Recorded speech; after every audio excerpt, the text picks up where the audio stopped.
How's everyone going? I think everyone in the world's got a version of this car. Some call it Metros or Geos, or depending on what part of the world you are. Vauxhall in Europe or England, and Holden Barina here in Australia.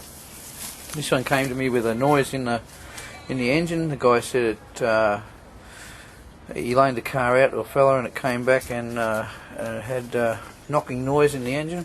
But I drove it round the back here. Up there. There's the shed, obviously. There's my garage, and there's the Chevy in there. You probably can't see that, but anyway. So I'm on the other side of the garage. It had a misfire in it, and I thought it's blown a head gasket. Then he tells me it did overheat. As you can see, all the going clear, it blew the manifold hose, water hose off it. But here's the gasket. I'll just sit it down on here. You can see it pretty decently. Easy to see. Yeah.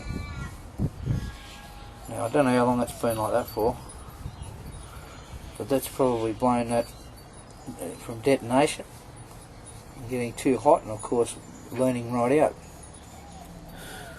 And here's the interesting thing. It did have a rattle in it, but I wasn't exactly sure whether or not it was a bearing rattle, because that's what he brought it round here for. He said the bloke needs a set of big ends in it.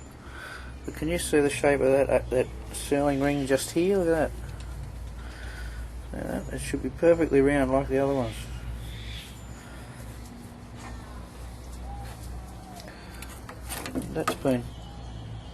That's been impounding with. That's been banging up against the piston.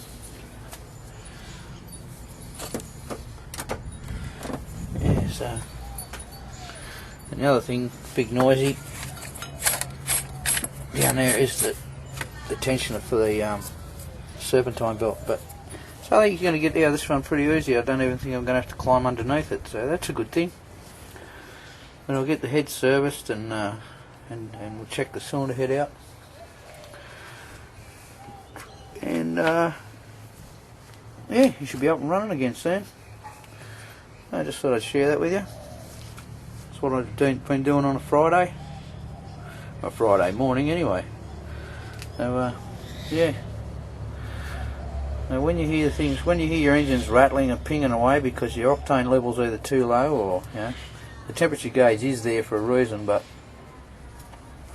like I say to people when they say, oh yeah, but it, the gauge wasn't reading high. Well, the gauge is not meant to read steam, so it's it's got to be submerged in the water. So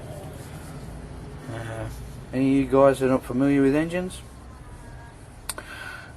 just a little bit of negligence can result in a bit of grief. There you go. It's actually, I'll just show you inside the cylinder head. It's going to be mow time on the weekend. It's coming to that time of the year in Australia where you've got to break the mower out every weekend. But if you have a look in here, it's actually quite clean.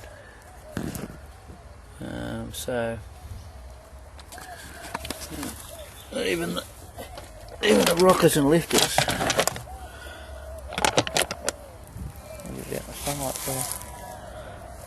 They're all quite clean. So the thing though really hasn't been abused until he loaned it out. So anyway, let's strip that down. We'll send it away, get it machined and what have you. But pass that information on to anyone that's not real savvy with motor cars, and what can happen when you don't pull that little thing under there, the little handle that says bonnet release, and prop it up with the bonnet rod and check things like your water and your oil and all that sort of stuff.